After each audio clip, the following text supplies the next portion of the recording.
Instagram ini dinobatkan sebagai media sosial yang paling sering digunakan untuk melakukan perundungan atau bullying secara online. Saudara, seorang siswa SMP di Ujung Berung di Kota Bandung, Jawa Barat menjadi korban perundungan teman sekelasnya.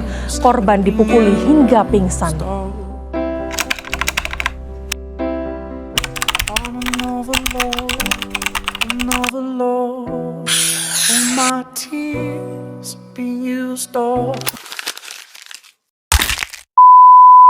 Om Swastiastu, perkenalkan, saya Gede Sira Pratama. Pada video ini, saya akan menganalisis kasus perundungan atau bullying di lingkungan sekolah. Dari sudut pandang hukum dan HAM, pengertian HAM dan kaitannya dengan kasus bullying. Hak asasi manusia atau HAM adalah hak dasar yang dimiliki setiap manusia sejak lahir sebagai anugerah Tuhan Yang Maha Esa. Hak tersebut wajib dihormati, dijunjung tinggi, dan dilindungi oleh negara, hukum, maupun setiap individu. Di Indonesia, HAM diatur sebagai Undang-Undang Dasar 1945 Pasal 28A sampai 28J dan Undang-Undang Nomor 39 Tahun 1999 tentang HAM. Dalam kasus bullying di sekolah, tindakan perundungan menunjukkan adanya pelanggaran terhadap hak dasar seorang siswa. Korban mengalami kekerasan fisik dan verbal. Kemudian, videonya disebarkan di media sosial sehingga menimbulkan trauma psikologis dan rasa takut untuk bersekolah. Hal tersebut bertentangan dengan prinsip HAM karena setiap HAM memiliki hak untuk hidup aman, memperoleh pendidikan, mendapatkan perlindungan, dan diperlakukan secara manusiawi. Hak asasi yang dilanggar dalam kasus ini, dalam kasus bullying tersebut terdapat beberapa hak asasi yang dilanggar, yaitu A. Hak atas rasa aman. Korban tidak mendapatkan perlindungan dan merasa takut berada di lingkungan sekolah. Tertulis pada pasal 28G ayat 1 Undang-Undang Dasar 1945. Yang B. Hak memperoleh pendidikan akibat trauma korban tidak mau bersekolah hingga hak pendidikan terganggu.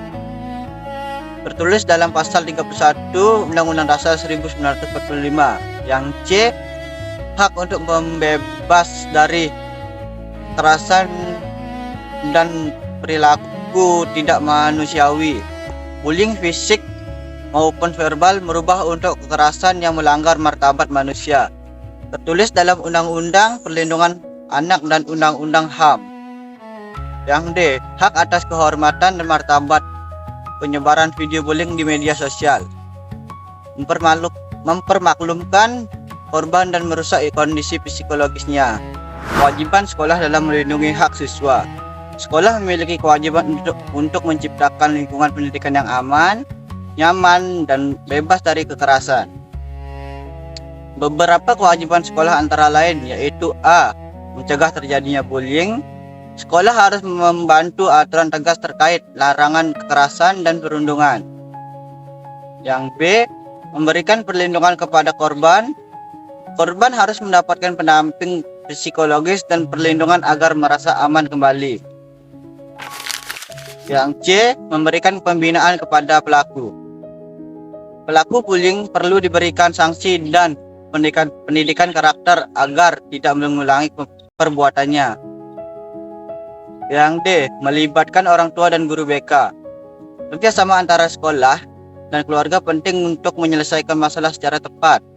Sekolah tidak boleh membiarkan tindakan bullying terjadi terus-menerus karena hal tersebut dapat dianggap sebagai bentuk kelalaian dalam melindungi hak siswa. Peran hukum dalam melindungi korban bullying. Hukum berperan penting untuk memberikan perlindungan dan keadilan bagi korbannya bullying. Beberapa hukum yang dapat digunakan yaitu A. Undang-Undang Perlindungan Anak. Anak berhak mendapatkan perlindungan dari karakter fisik maupun psikis. Yang B. Undang-Undang ITE. Jika video bullying disebarkan di media sosial dan merugikan korban, Pelaku dikenakan sanksi berdasarkan Undang-Undang Informasi dan Transaksi Elektronik. Yang C, sanksi disiplin sekolah. Sekolah dapat memberikan hukuman edukatif kepada pelaku sesuai tata tertib sekolah. Yang D, pendampingan hukum dan psikologis. Korban dapat memperoleh bantuan dari lembaga perlindungan anak maupun pihak berwenang. Dengan adanya hukum, diharapkan korban mendapatkan perlindungan dan pelaku memperoleh efek jerah sehingga kasus serupa tidak terulang. Upaya pencegahan pelanggaran HAM di lingkungan pendidikan. Beberapa upaya yang dapat dilakukan untuk mencegah bullying di sekolah adalah A. Pendidikan karakter. Menanamkan nilai empati, toleransi, dan saling menghormati sejak dini. Yang B. Sosialisasi anti-bullying. Sekolah perlu mengadakan seminar atau kampanye tentang bahayanya bullying. Yang C. Pengawasan pengaduan media sosial. Siswa harus diedukasi agar menggunakan media sosial secara bijak dan bertanggung jawab. Yang D. Membuka layanan pengaduan. Sekolah perlu menyediakan tempat pengaduan yang aman bagi korban bullying. Yang E. Kerjasama sekolah dan orang tua. Pengawasan dan komunikasi yang baik dapat membantu mencegah perilaku penyimpangan pada siswa. Kesimpulannya adalah bullying di sekolah merupakan tindakan yang melanggar hak asasi manusia karena merampas hak korban untuk merasa aman, dihormati, dan memperoleh pendidikan dengan baik.